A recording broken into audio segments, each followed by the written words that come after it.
ایک یتیم جو نہ لکھنا جانتا ہے نہ پڑھنا جانتا ہے، عرب کے ایک ایسے ماحول میں پیدا ہوا جہاں ایجوکیشن کا نام و نشان نہیں ہے، اور ابھی آپ کو ایک چھوٹی سی ریاست بھی پوری طرح نہیں ملی مدینہ کی، اس میں بھی چاروں طرف آپ کے دشمن۔ مسجد نبوی جتنی بڑی ہے نا، اب پورا مدینہ نبی کے دور میں اس سے چھوٹا تھا۔ سمجھ میں آ رہی ہے؟ جو مدینہ شہر تھا نا، آج جو مسجد نبوی ہے مدینہ شہر اس سے چھوٹا تھا۔ کوئی ماہر آدمی ہو نا، آپ کو بتائے گا مسجد نبی کے اندر یہاں حضرت ابو بکر کا گھر تھا، یہاں حضرت عمر کا گھر تھا، یہاں حضرت ابو ہریرہ آیا کرتے تھے، یہاں یہ ہوتا تھا، یہاں پوری مسجد نبی کے اندر پوری مدینہ کی تاریخ ہے۔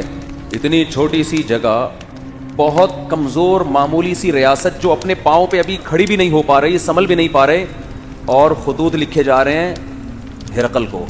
ہے بھائی، خطوط کس کو لکھے جا رہے ہیں؟ بڑے بڑے ملکوں، اس وقت ایسے جیسے رشیا، امریکہ اور برٹش، ان حکومتوں کو خطوط، اس میں کیا کہا جا رہا ہے؟ انی رسول اللہ علیکم جمیعا، مجھے گاڈ نے میسنجر بنا کے بھیجا ہے کہ اس کی طرف۔ آپ کہتے ہیں جب اللہ کو اللہ کہا جائے گا تو گاڈ کیوں کہہ رہے ہو پھر بار بار؟ گاڈ اس لیے کیونکہ یہ لفظ گوروں کے لیے بھی ایکسیپٹیبل ہے نا، گاڈ کو تو وہ بھی مانتے ہیں نا، اللہ کو نہیں مانتے، گاڈ کو تو مانتے ہیں نا، تو اس لیے میں گاڈ کا لفظ استعمال کر رہا ہوں۔ اب میں آپ سے ایک بات عرض کر رہا ہوں کہ دنیا میں اس سے بڑے سفیر کی کوئی مثال مل نہیں سکتی، جو دعویٰ بھی کر رہے ہیں اللہ کی طرف سے تمام انسانوں کا رسول، اور اس دعوے پر عمل بھی کر کے دکھا رہے ہیں۔ بڑے بڑے بادشاہوں کو خطوط لکھ رہے ہیں۔ بعض بادشاہوں نے جب آپ کا خط دیکھا تو اسے پھاڑ دیا۔ آپ نے فرمایا اللہ اس کے اسی طرح ٹکڑے کرے گا جس طرح اس نے میرے خط کو پھاڑا ہے۔ آپ کہہ سکتے ہیں بھائی کسی کے خط کو پھاڑنے پر اتنی بڑی بد دعا کیسے دی جا سکتی ہے؟ بات یہ ہے کہ دعویٰ جتنا بڑا ہو، اس دعوے کا انکار بھی اتنا ہی بڑا جرم ہوتا ہے۔ اس کے ذمہ لازم تھا، کیونکہ نئے پیغمبر کا لوگ انتظار کر رہے تھے، لوگوں کو یقین تھا کہ حضرت عیسیٰ ابن مریم آخری نبی نہیں ہے۔ عیسائی بھی انتظار کر رہے تھے، یہودی بھی انتظار کر رہے تھے۔ ایسے موقع پہ اگر کوئی دعویٰ کرے تو دعویٰ سنتے ہی اس کو پھاڑ ڈالنا، یہ اللہ سے دشمنی لینے کے مترادف ہے۔ اس لیے رسول اللہ صلی اللہ علیہ وسلم نے فرمایا لا يسمع بی احد من هذه الامہ یہودیا کان او نصرانیا ثم لم یؤمن بالذی ارسلت به الا دخل النار۔ فرمائے میری پوزیشن یہ نہیں ہے کہ کوئی میری دعوت سنے، اس کا دل چاہے تو مان لے، دل چاہے تو نہ مانے، نہ نہ نہ نہ نہ نہ۔ میری حیثیت یہ ہے کہ اس امت میں کوئی یہودی عیسائی میرے بارے میں سنے اور پھر تحقیق کر کے مجھ پر ایمان نہ لے کر آیا تو اس کا ٹھکانہ جہنم کی آگ ہے۔ اس نے اس کو ویلیو کیوں نہیں دی؟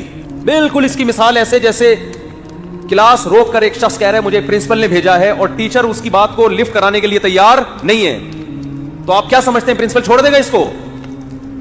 اور وہ کہہ بھی رہا ہے کہ میں لیے پیغام لے کر آیا ہوں، اور پیغام بھی بہت اہم ہے۔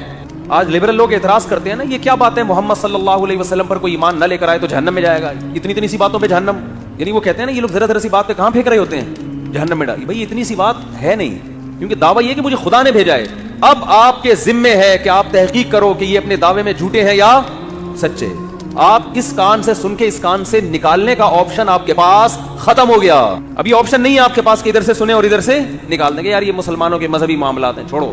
آپ کہہ سکتے ہیں کہ کیا دلیل ہے آپ کے پاس کہ محمد ابن عبداللہ صلی اللہ علیہ وسلم اس دعوے میں سچے تھے؟ کیا دلیل ہے آپ کے پاس؟ ہم کہتے ہیں 1400 سال پہلے جو آپ کی نبوت کے برحق ہونے کے دلائل تھے وہ تو تھے، وہ لوگوں نے اپنی آنکھوں سے دیکھے۔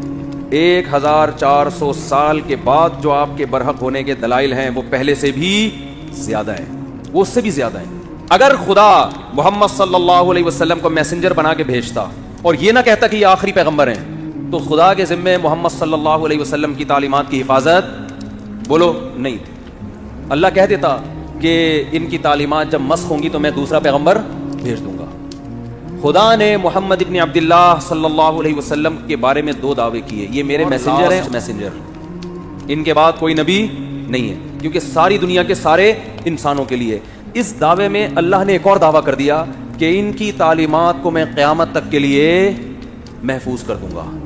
اللہ کے ذمے تھا کہ محمد صلی اللہ علیہ وسلم کی تعلیمات کی حفاظت کرتے۔ یہ حفاظت خود اس کی دلیل ہے کہ محمد صلی اللہ علیہ وسلم لاسٹ میسنجر آف گاڈ ہیں، ورنہ کسی یتیم جو نہ لکھنا جانتا ہو نہ پڑھنا جانتا ہو، اس کی تعلیمات کی اللہ کی قسم اسباب کی دنیا میں ایسی حفاظت کا انتظام اس زمانے میں تو ممکن ہی نہیں تھا، ناممکن، اور اس زمانے میں بھی اتنا پروٹوکول ملنا کسی کو ممکن نہیں ہے۔